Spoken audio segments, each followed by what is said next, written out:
Here's how I recommend you use the playing cards to help you as a founder or as a leadership team to map out growing your go-to-market team from Series A up towards Series B.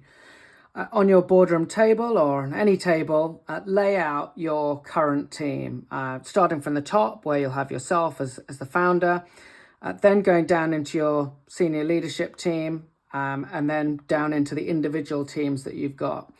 At Series A, typically around 3 million ARR, there's around 30 people in the entire business, and half of those are going to be in your go-to-market function. So it'll look something like this. Founder up at the top, you've probably got a marketing director heading up marketing. You might have a growth marketing team and a product marketing team sitting underneath them. In your sales team, if you have moved beyond founder-led sales, then you might have a player manager sales director that is responsible for probably one team, and that one team might be a mid-market sales team complemented by some SDRs, for example. You probably won't have a formal customer success team yet, but you'll likely have some onboarding colleagues. They may be from your product team, indeed, or technical support that are helping to bring people on board. And then if anything, in your RevOps, you might have just one person that might be more focused on your systems rather than a more formal revenue operations function. So now what you can start to do is start to play out, right, well, how are we going to grow that team? So within marketing, for example, it's likely that you're going to grow out that team either by adding in some more senior leadership, which might be a VP of marketing, or you might call them a CMO, but someone that is going to take on all of your marketing, which is way more than just demand gen or growth marketing. You want to be thinking about things like field and events, which might be an individual team. You might be thinking about your content marketing in terms of your blogs and your SEO that's going onto your social sites. You might have a team focused on comms and PR out into journalists to grow your presence there. And then you might have a brand creative team that are responsible for everything, including your tone of voice, all of your decks, and the way that your website is designed, and so on. So this is a significant team and is way more than just growth marketing, which is why you'll likely have some senior marketing leaders there. With your sales team, as you grow from just having really one team up to by Series B, maybe 5 different teams of sellers, you're going to go through a similar exercise. You're likely to have either a VP of sales or maybe a senior vice president of sales, and you're going to have a number of sales directors under that. And you're going to start to think through the different sales teams that you might have. So you might be going up market, in which case you're going to need to have an enterprise sales team. You might be going down market, in which case you're going to bring in an SMB sales team.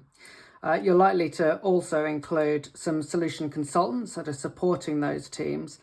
And as you scale and start to have more of a focus on your existing customers, you may look at having individual renewal management teams who are focused purely on renewing existing contracts, or account management teams that are responsible for growing, upselling and cross-selling into existing accounts.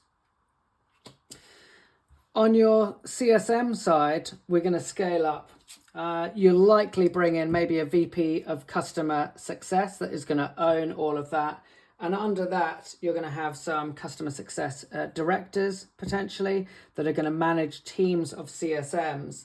And you might split these depending on the types of customers that you're selling into. You might have an enterprise CSM team.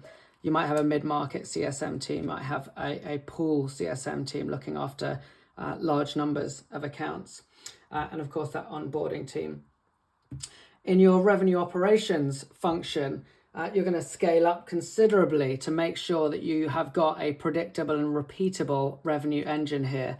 Here, you're probably going to bring in a VP of revenue operations to run this function.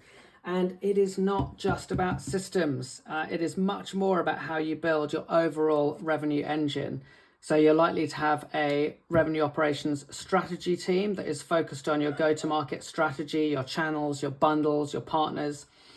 You will still have your systems team. And off the back of that, you'll likely have an insights team that are looking at leveraging your first, second, and third party data to drive your revenue engine forwards. You'll likely have an enablement team focused on enabling your sellers with training, coaching, and the right content. And you're likely to start your first deal desk where you're helping your sellers to make sure that they are closing profitable business. The final role that I'll just mention here is that as you go past Series B and towards Series C, you want to start thinking about a chief revenue officer who will take on ultimate responsibility for your overall revenue engine. But typically, this is not needed at this stage because you're still going to be having independent leaders across this reporting up to the CEO. So this is just an idea about how you can use these cards. They are playing cards, so you can write on them. So this can be Emily, this can be John, and this can help you as you are planning this out with your leadership team and really start to move these different roles around and find out who's going to report into who. Hope that's helpful, and hope it helps you with structuring your team.